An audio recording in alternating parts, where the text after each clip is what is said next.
Final షికాగోలోని now ఎరీనాలో Gita Utsav పేరుతో mega Bhagavad Gita పారాయణం జరిగింది.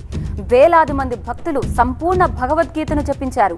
శ్రీ అవధూత దత్త పీఠాధిపతి శ్రీ గణపతి సచ్చిదానంద స్వామీజీ ఆధ్వర్యంలో ఈ కార్యక్రమం జరిగింది. 10,000 మందికి పైగా జనం ఏకకంఠంతో సంపూర్ణ భగవద్గీత పారాయణం చేశారు. ఒకేసారి ఇంతమంది పఠించడం ఎంతో ఆనందంగా ఉందన్నారు గణపతి సచ్చిదానంద స్వామీజీ. భగవద్గీత బోధనల్ని ప్రపంచమంతా వ్యాప్తింప చేయడానికి తమ పీఠం కృషి చేస్తోందన్నారు. 2015లో గీతా మహాయజ్ఞ కార్యక్రమం ప్రారంభించారు. ఈ దార్శనికతను సాకారం చేసేందుకు SGS గీతా ఫౌండేషన్ ఏర్పాటు చేశారు. అవధూత దత్త పీఠానికి చెందిన పరమ పూజ్య శ్రీ శ్రీ గణపతి సచ్చిదానంద స్వామీజీ ఆధ్వర్యంలో కన్నుల పండుగగా ఈ కార్యక్రమం జరిగింది.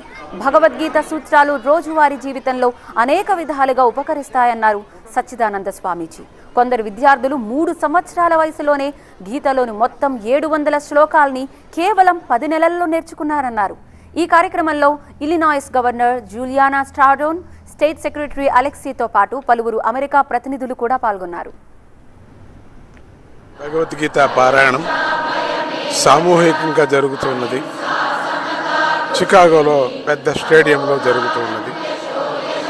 మొత్తం 6,000 మంది వరకు పారాయణం చేస్తున్నారు. పాత వాళ్ళు కూడా చాలామంది వచ్చారు. ఇది 9వ పర్యం పారాయణం జరుగుతూ ఉండేది. చాలా సహస్రారంగా జరుగుతూ ఉన్నది పారాయణం. ఇది మొత్తం ప్రపంచమంతా కూడా గరిగరమే భగవద్గీత అన్నట్టుగా ఇంటికి భగవద్గీత అనేది ప్రచారం చేస్తున్నాం. ఆ కృష్ణుడి యొక్క ప్రభావం ఎందుకంటే భగవద్గీత అంటే అందరికీ కూడా ఒక మానవాళికి సంబంధించినటువంటిది.